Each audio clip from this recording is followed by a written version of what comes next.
Already গম পাইছে যে আমাৰ যি 16-17-18 তাৰিখে ওমেন ৰিজাৰ্ভেশ্যন বিলখন যিখন উত্থাপন হৈছিলে কাৰ্যকৰী হ'বৰ বাবে যিটো সমৰ্থন লাগিছিলে 2/3 সেই সমৰ্থনটো কংগ্ৰেছ দল আৰু তেওঁলোকৰ ইণ্ডিয়া এলায়েন্সৰ সহযোগী দল DMK তৃণমূল কংগ্ৰেছ সমাজবাদী পাৰ্টি তেওঁলোকে এইটো সমৰ্থন নকৰাৰ ফলত বিলখন পাছ নহ'লে। আপোনালোকে জানে 2023 চনত যি এই বিলখন আহিছিলে মহিলা আৰক্ষণৰ যিখন বিল আহিছিলে সেইখনৰ লগত দুটি কথা সংলগ্ন আছিলে। আপোনালোকে জানে যে এই বিলখন তেতিয়া কাৰ্যকৰী হ'ব যেতিয়া চেঞ্চাছ হ'ব, চেঞ্চাছৰ পিছত ডিলিমিটেশ্যন হ'ব।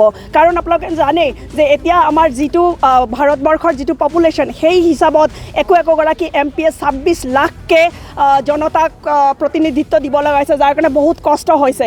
কমচে কম যদি এতিয়া আমাৰ 815টা চিট বাঢ়ে তেতিয়াহ'লে একোগৰাকী এভাৰেজ যদি আমি ধৰোঁ একোগৰাকীকে MPয়ে মাত্ৰ 17 লাখ জনতাক প্ৰতিনিধিত্ব কৰিব পাৰিব। ক'ৰবাত তেওঁলোকক প্ৰতিনিধিত্ব কৰাৰ ক্ষেত্ৰত সেৱা আগবঢ়োৱাৰ ক্ষেত্ৰত এইটো সহজ হ'ব।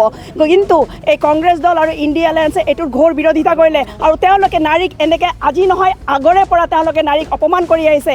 আজি ৰাজনৈতিক ক্ষেত্ৰখনত যদি মহিলা আগুৱাই নাযায়, যে বিকশিত ভাৰত যিখন হ'বলৈ গৈ আছে ভাৰতৰ বিকাশৰ ক্ষেত্ৰত যদি মহিলাই আগভাগ নলয় ৰাজনৈতিকভাৱে তেতিয়াহ'লে ইমান খৰতকীয়াকৈ বিকাশ নহ'ব বা আগুৱাই যাব নোৱাৰিব। গতিকে আপোনালোকে জানে যে এটা পৰিয়াল হওক, এখন সমাজ হওক, এখন দেশ হওক, সকলোতে মহিলাৰ অংশীদাৰিত্ব জৰুৰী। সেই গতিকে এতিয়া আমাৰ এইটোৱে খুব গোটেই অসম জুৰি আজি আমাৰ যিমান মহিলা আমি আছোঁ এই মহিলাখিনিয়ে এটা আক্ৰোশ জাহিৰ কৰিবৰ কাৰণে, আক্ৰোশ প্ৰকাশ কৰিবৰ কাৰণে এই কংগ্ৰেছ বা ইণ্ডিয়া এলায়েন্সৰ বিৰুদ্ধে আমি আজি একত্ৰিত হৈছোঁ আৰু এইটো আমি আজি ইয়াত প্ৰতিবাদ জনাইছোঁ। অলপ আগতে আমাৰ প্ৰেছ মিটো হৈ গ'ল, তাত আমাৰ প্ৰেছ মিটৰ যোগেদি আমাৰ মনৰ ক্ষোভ দুখ এইবোৰ সকলো অলৰেডি আমি ব্যক্ত কৰিছোঁ। গতিকে এই কংগ্ৰেছ আৰু যেতিয়াই আপোনালোকে জানে যে নাৰীক যেতিয়াই অপমান কৰা হয় তেতিয়াই কোনোবাই মানুহেই হওক, কোনোবাই দলেই হওক, কোনোবা সংগঠনেই হওক তেওঁ নিপাত যাবই। গতিকে নাৰীক কেতিয়াও অপমান আমি সহ্য নকৰিম। সেয়া এই প্ৰতিবাদত